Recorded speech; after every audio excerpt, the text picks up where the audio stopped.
Okay, so today I'm going to give you three reasons why candidates perform poorly at the GCE, be it lecture in English or English language. There are quite a huge number of factors, but then I'm going to give you three of the most crucial ones why candidates seem to perform so poorly at the advanced level, especially in these two disciplines, given that they prepared really well, but then they can't really explain why they can hardly come out with the desired grades or results they would want to have.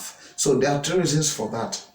Now, the first of them is that candidates lack a mastery of the text under study. Oh, yes. There are 10 texts under study.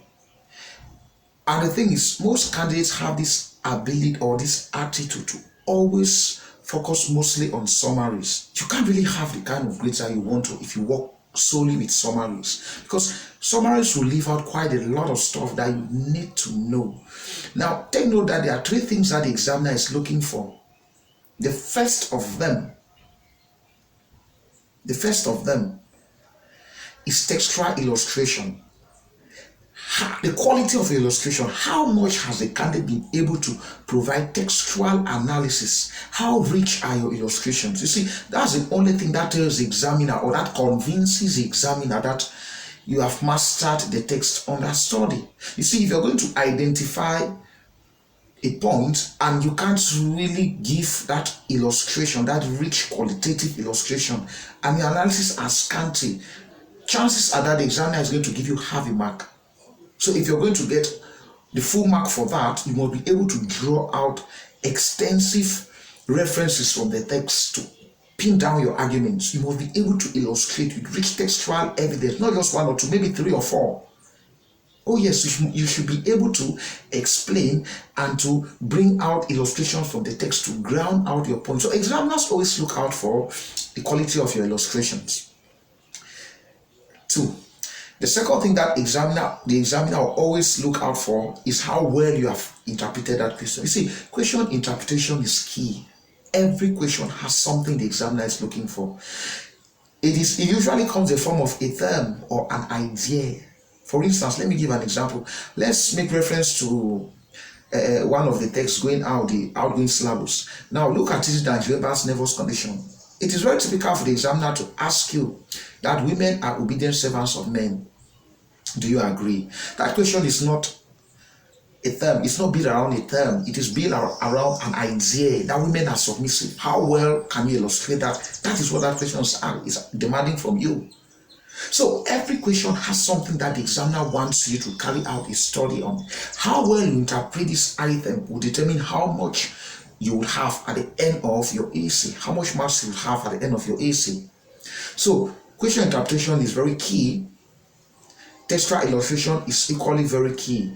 And then the last item that examiner looks out for is your language. Take note that we are talking about literature in English. Oh yes, literature in English. So you observe that English language is very much part and parcel of the entire program. So the language with which you express yourself is also very crucial on how the examiner will evaluate you. So having the arguments, interpreting your questions properly, and be able to express yourself in standard English would equally help to show up your performance or the marks you would have at the end of the composition. So bear in mind these three things: how well question interpretation, textual illustration, and the language with which you write up, you express yourself. These three items will help the examiner to evaluate you. You. So get at the back of your mind. If you're going to focus your mind just on a summaries, read up summaries, I bet you your illustrations will be very, very scanty. Whatever you do, find a way to master all your 10 texts. If you will not master all of them, put a handle on the few you're going to work with in paper 2, because your performance or your pass would likely just depend on that. Oh yes, so whatever you do, just try to see that you have a grip over these stories. They are very important, and avoid inaccurate details. When you quote facts that are not verifiable, when you tell lies, when you say things that are not true, take note. Examiners know this text as much as they know the back of their hands. There's just no way you can lie your way through. So it's either you know it or you don't know it. If you quote facts that are inaccurate, they will catch you. Don't do it. Oh yes, don't do it. Don't do it. And if you are quoting in poetry, be sure to have mastered whatever lines you are quoting. It's either you know it or you don't know it. Don't gamble. Don't gamble.